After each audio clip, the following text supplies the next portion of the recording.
Thank you very much, Mr. Speaker. Mr. Speaker, I rise to lend support to the bill as presented by the member for Castries East. Mr. Speaker, today is a very special day. And it is special not just because it celebrates 1 year since we won the general elections. It is also special because I have spent many years in defense of the young people of St. Lucia. I am an offspring of the youth and student movement in St. Lucia. And I recall as far back as 1985, when as part of the National Youth Council we were displeased with the developmental trajectory in St. Lucia, and we prepared a draft white paper on youth development for St. Lucia. And maybe the member from Castries North would remember some of those exchanges. He was part of the youth movement then, and although we had different shades, we always had that deep commitment to improving the conditions of young people in St. Lucia. And he will tell you, we would tease him often that he really did not belong where he was, because we always fought his heart. And together with deceased Louis George, very close, friend I know of the former Prime Minister, member from Beaufort South, persons who showed a deep sensitivity to some of the issues that we were fighting for. And 1985 was International Year of the Youth. And as far back then, we were thinking and dreaming of how we can change our paradigm to put young people at the center of national development. And despite the works that were done before 1997, in 1997 we got an opportunity under the leadership of the member for Beaufort South to really bring into practice a lot of the ideas that the youth movement had. And he provided the fertile soil for us to do so much, Mr. Speaker. And we're seeing today what is a qualitative improvement on some of the ideas that were propagated as far back as 1997. And the member from Beaufort South will tell you, and maybe you can remember, Mr. Speaker, because in an earlier life you shared space with us in a lot of those discussions. And I can always remember the member from Beaufort South when he said we were going to start the short-term employment program. And he said, as part, it was a $10 million loan from the First Caribbean Bank. I'm not sure if he can remember those things. He's not as active as he used to be before. So maybe he can remember. But he said we needed to look at the OAS Youth Skills Training Program, which was promoted heavily by the member for Castries North. And he said to us that this was not good enough for the young people of St. Lucia. We need to improve it. And he said, form a national skills development program. Improve it. And in those days, we started to speak about computer-aided learning. And he said to move it from what it was and introduce the use of computers to train our young people. 1997. And then he told us, don't stop there. Because when we train them, they need to get somewhere to get the financing so they can become part of the economy. Training is not enough. And he said, form the James Belgrave small business called, what is called now Bell Fund. I had never known of James Belgrave until that lecture. That's 1997, under the St. Lucia Labour Party. And we come in full circle 25 years later under the leadership of Philip J. Pierre to institute what we call a youth economy. And I've heard a lot from the members opposite about what a youth economy is. I don't pretend to be an economist. A lot of people pretend to be an economist. I have a brother who's an economist, econometrics, he specializes in econometrics. And I keep telling him I'm a better economist than him. He's an economic teacher. I keep telling him that. I don't pretend. I studied economics at university too, but I don't pretend. But I think we need to reflect on what we refer to when we speak of a youth economy. And I want to share a few thoughts on it. But before that, Mr. Speaker, you will forgive me if I respond to some of what we just heard from the leader of the opposition. We cannot let some of what he said pass, Mr. Speaker. It is remarkable what the aftermath can do to someone. It was a real bloodbath, Mr. Speaker, because you wondered for a while whether this is the first time he is presenting himself to the people of St. Lucia and the first time he is presenting his ideas. He is regurgitating his manifesto, which was just rejected by the people of St. Lucia. Now, the reason why the manifesto was, the reason why he was rejected, and he must always remember, Mr. Speaker, he is the greatest failure as a UWP leader. He even lost half of Miku too. John Compton's seat. He must never forget that. There's never been, and let me tell you, Mr. Speaker, my belief, my party is a great party. We carry the social conscience of the dispossessed, the vulnerable, and it motivates every single one of us. Every single one of us. And the member from Beaufort South on Sunday said, the mystery of service. That is what propels the mystery of service from us. That commitment to that cause. But the United Workers' Party has a glorious history as well. And he failed that history. He has condemned that party. Mutilated it. So said somebody who knows very much the DNA of the United Workers' Party. And he was rejected 1 year ago, not so much because the United Workers' Party had not done good work in the past, not because the manifesto did not have good ideas. They were rejected because of him. Because of him. Because he says a lot, means nothing, and cannot deliver at all. He says a lot of things. He says things and he says things and he says things.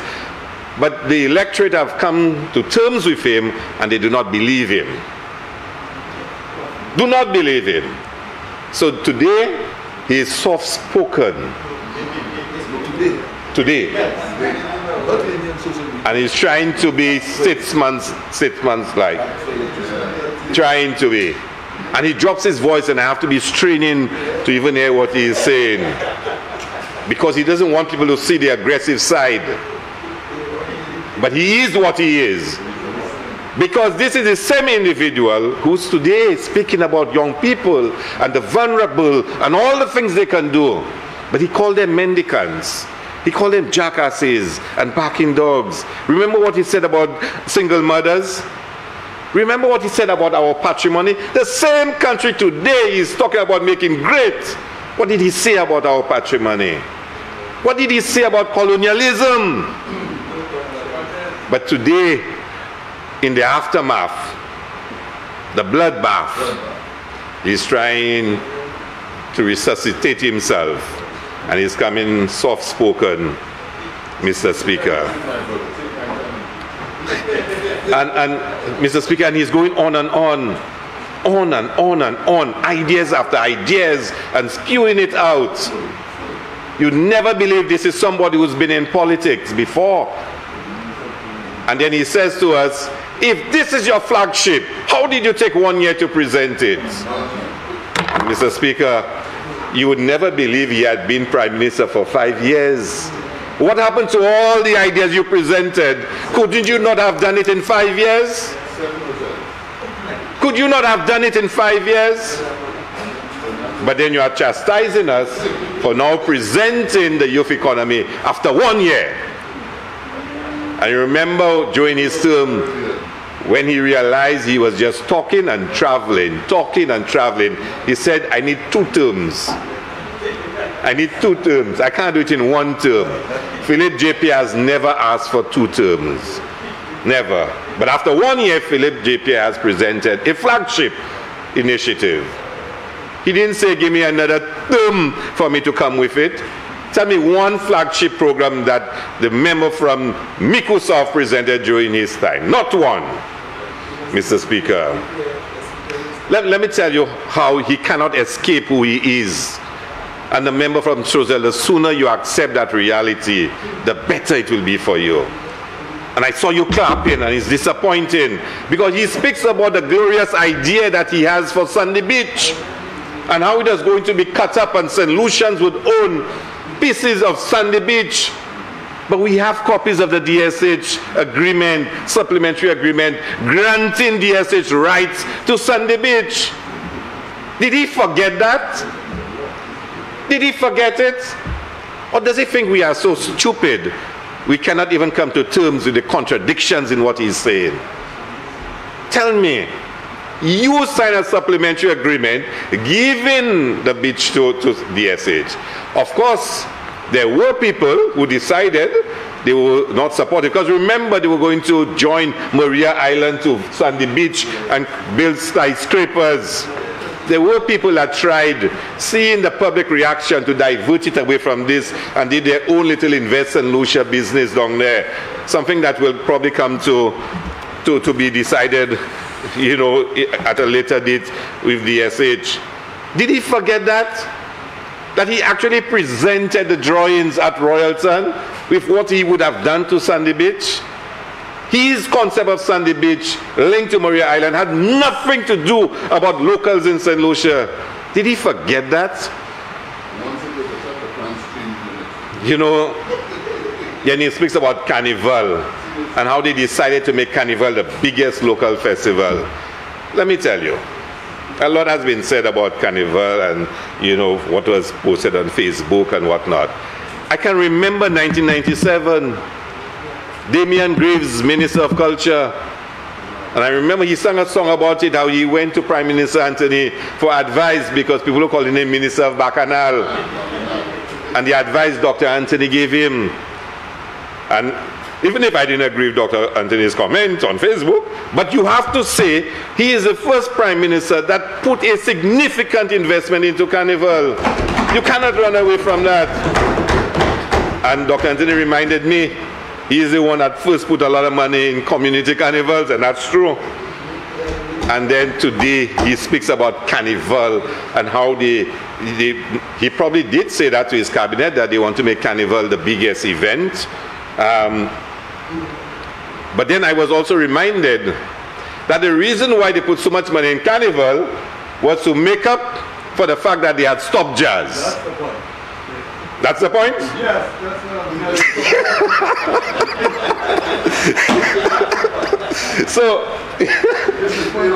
so imagine the member from Castries, it also wrote the same thing on his notepad. He's putting money in Carnival, had nothing to do with his love for Carnival. Nothing to do with his love for Carnival.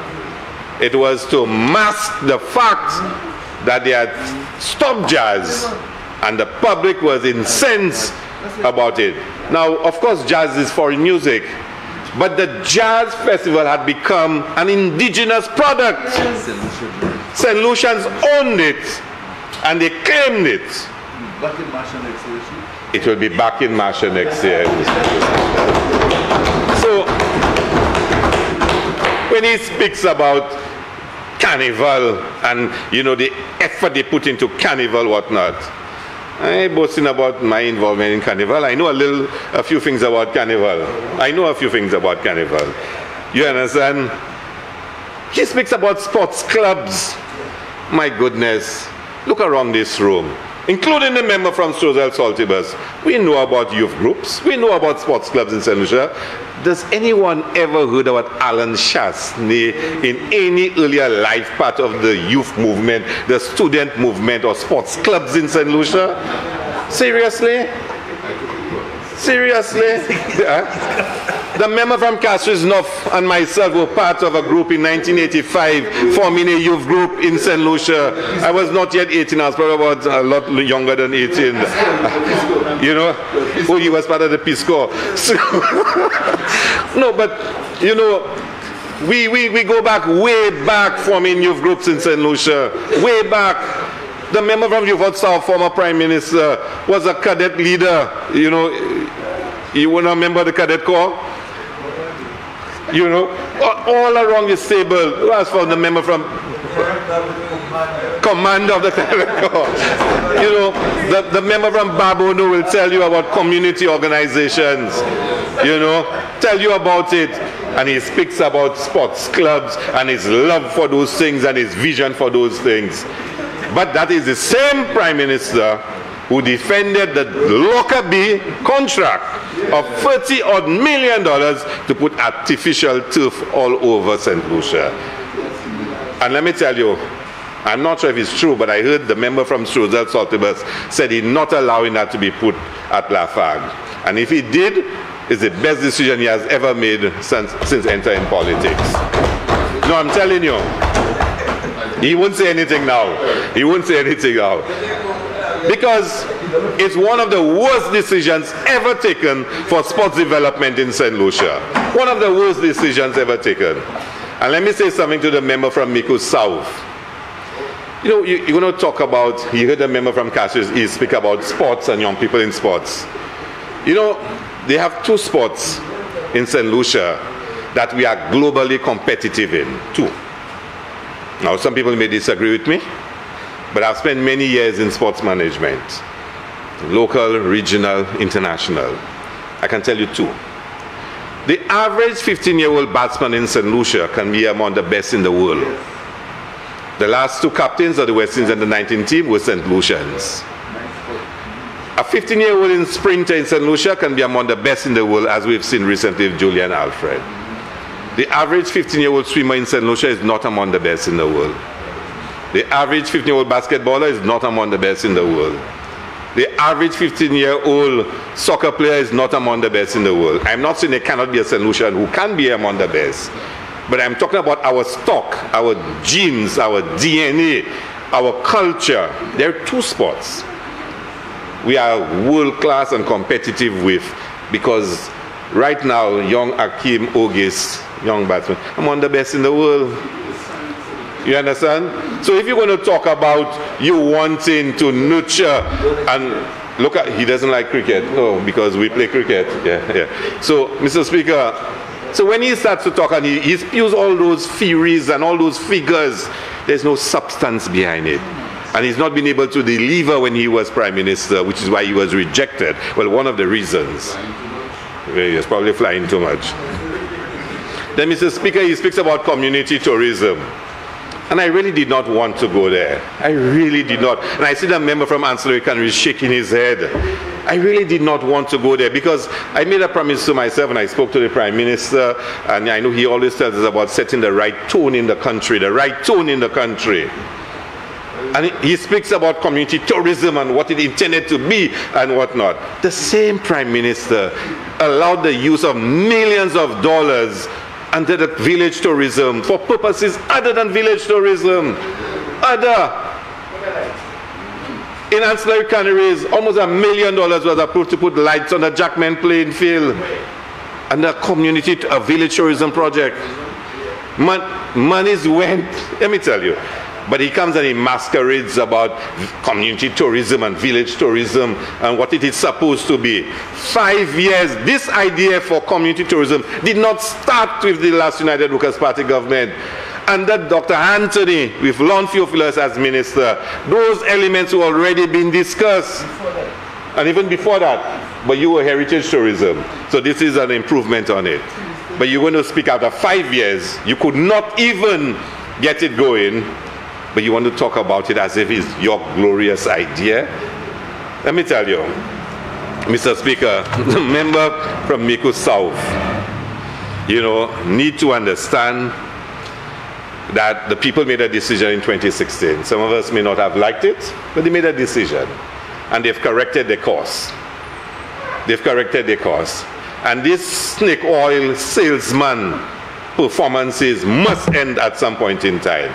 And maybe we'll wait for when the internal fights settle and see where he will be in the hierarchy of the party. And I wish you well. I wish you well. But I will leave you to your own machinations, and you will see what's coming to you. And like I told you, some of us on this side suffered long and hard, and we are on this side now, serving the people of St. Lucia and putting them first. But let's go on to the youth economy, Mr. Speaker, lest you tell me to speak to the bill. So let's focus. I want you, Mr. Speaker, to just bear with me and just focus on what an economy is. And like I said, I'm no economist, so I will speak in very simplistic terms. Very simplistic terms. An economy, and as it relates to youth, are activities that are youth related to production, consumption, and the trade in goods and services. So think about it. Activities that are related to production, consumption, and trading in goods and services.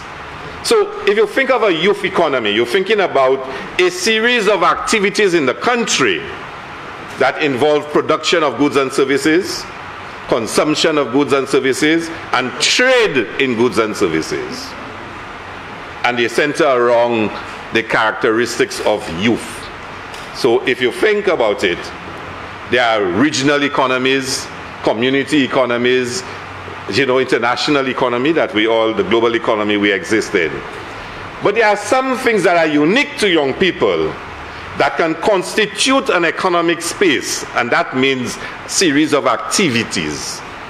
So you won't really expect in the youth economy people are involved in real estate. You won't really expect that because that's not a youth characteristic. But fashion would be, because young people are heavily involved in fashion. So fashion can constitute a series of activities that will be part of a youth economy. Music. You won't expect retirement needs to be part of that because young people are not retired. So when you start thinking about young people and what they constitute, you can start thinking of all the activities that they would be involved in that relate to production, consumption, and trade. But importantly, and that is where they are missing the point, we're not talking in a very narrow sense. We're not talking about youth as an economic asset in labor relations, working, or productive capacity, having a job. We're not talking about youth as an asset. We're talking of youth not just as an object, but as a subject. So it's about young people involved in a series of activities, not just giving them skills, not just talking about youth enterprise, not just talking about giving them a job. So when you start talking about youth economy, you're talking about a series of activities that young people can engage in. It's not just about giving a young person a job. That's why all the agencies, that's why all what existed before are necessary but not sufficient. There's a difference between something being necessary and what is necessary and sufficient. They have to understand that. Those things are necessary, but they're not sufficient. And I have my favorite example I always give. And I say to our young people, think about it. Just think about it. And the Prime Minister used modeling and fashion. In February, we have independence. Then we're going to have jazz. We're going to have carnival. We're going to have Creole Heritage Month. So just imagine, as part of that youth economy, there is a deliberate and conscious effort by the agency to say, look, let us train designers so they can start understanding textiles, they can start understanding cloth and clothing and cuts. And they are trained on that. They can design. We train seamstresses that are young people and tailors. So when one design, one can produce, then the models can take it and the models can go on the runway and show off the clothing and the fashion for those upcoming festivals. And then they can have entrepreneurs, pop-up shops in the boulevard, in Vieux-Fort, in Soufrière, selling the fashion. So for 4 times a year, our young models can look forward to runways and modeling shows. We can have modeling shows in Vieux-Fort and Soufrière. We can have seamstresses throughout the country. Let me tell you, at the export runway which we attended recently, some of you did not attend, when they were presenting the designers from Force Jacques, from Kako, from Deriso, from all over St. Lucia, and the quality of their product was a sight to behold. St. Lucians. So think in that youth economy construct. You're training seamstresses, you're training designers, you're training models, you provide support for those who want to be entrepreneurs. Those series of activities, production, consumption, and then Expo St. Lucia will take the best of it and export it to Trinidad and Jamaica and other parts of the world, trading goods and services. Just think about it. That's youth economy. It's not just about a singular activity. That's what has been existing. We want to be qualitatively better than that. That's what it is about. So when one speaks about the youth economy, remember always, it is not just about training young people and say, we give you all training, we have booths, we have this, we give you training, or we have a micro bank. The member from Microsoft spoke about a micro bank. No, we need more than that. It is not a micro bank, because you are seeing youth through an outdated category of thinking. The youth economy is in your head, member of Microsoft. You don't get it. For us, the Youth Economy Agency is about creating the series of activities that young people can engage in, and activities that are characteristic of young people. We want to talk about the hobbies and the pastimes, translating that into economic activity. So for 4 times in the year, we'll be having runways. We'll be having, I'm already looking for my Creole Heritage Man shirt. I want one. So somebody has to design it for me. I want to know I can go in the boulevard and there'll be pop-up, things where I can go and buy my shirt. I can probably have one for each major activity for the month. That's creating the youth economy. That involves a seamstress, a designer, a model who models it, and an entrepreneur who sells it in town. That is youth economy. It's not just training.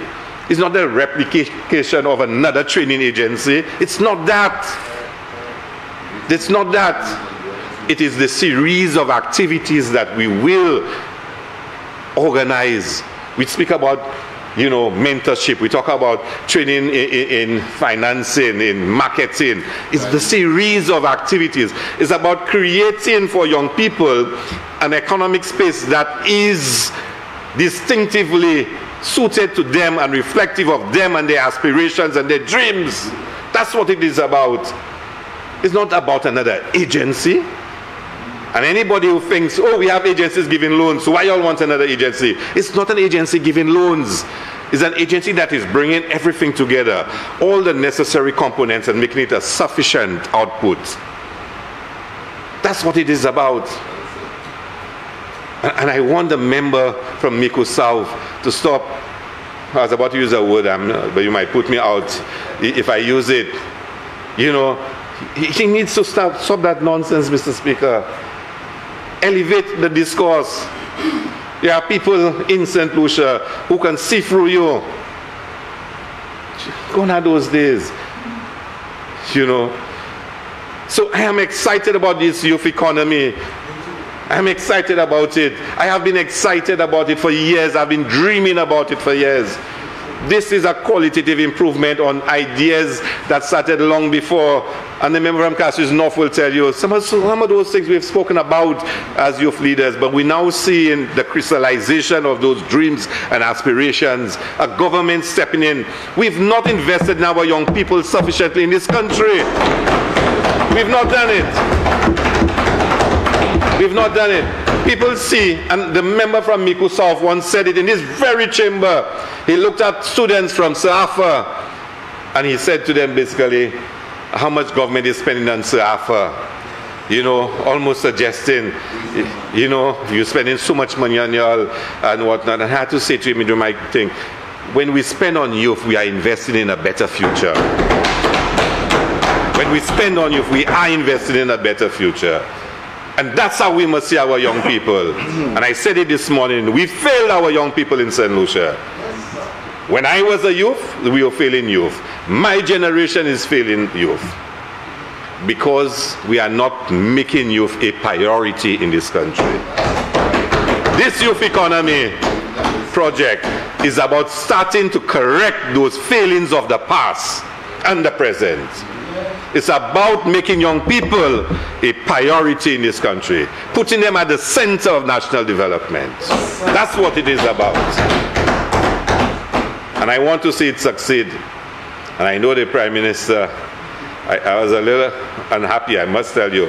But when I saw the allocation in the estimates for youth economy, and I look at what creative industries is getting, I was like, PM, oh, what's going on? You know, you could have taken a little less and thing. And I know there's, you know, and you know what the member from Castries, he said to me, you know, he said to me, you know, we can always, you know, we can always do creative industries under the youth economy. And I said, you know, I kept quiet because he gave me a good explanation, but I know in other words, you see, boss, you know. But it showed you his commitment to the youth economy idea, his commitment to it, that he wanted to see it started, and he was going to put in the resources to get it started.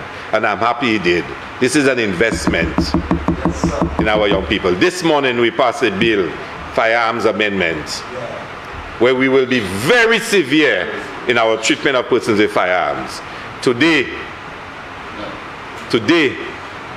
is the other side of the coin. We are putting a significant amount of money to make the future better for the young people. That's what it is about. That's what it is about. The possibilities will be limitless. And I heard the member from Miku South say a lot of things. A lot of things. And like I said, he will face his own destiny. He has. I think it will get a lot worse for him. So, Mr. Speaker, and whilst he is sinking to the bottom of the ocean, the young people will be rising to touch those stars that are above us. The aspirations, the inspiration of the stars above us will always lift up our spirits. And despite all that we've gone through, our people will prosper. Our young people will be so happy when this project finally gets its full implementation. And I know we will have a better St. Lucia. I know it.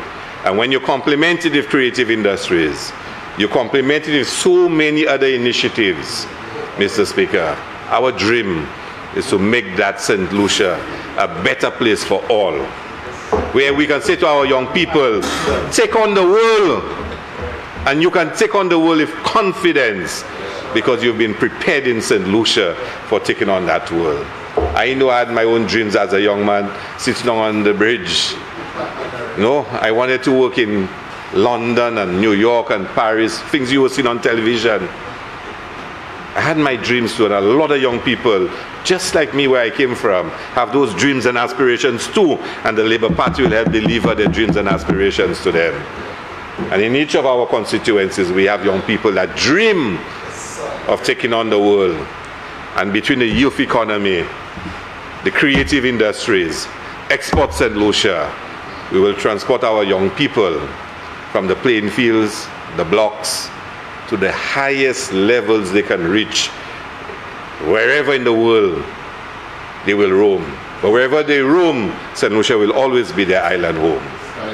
And the St. Lucia Labour Party is taking all the necessary steps to deliver that. And this bill today, Mr. Speaker, is along that journey. And I'm glad to be part of it and to support it. Thank you very much.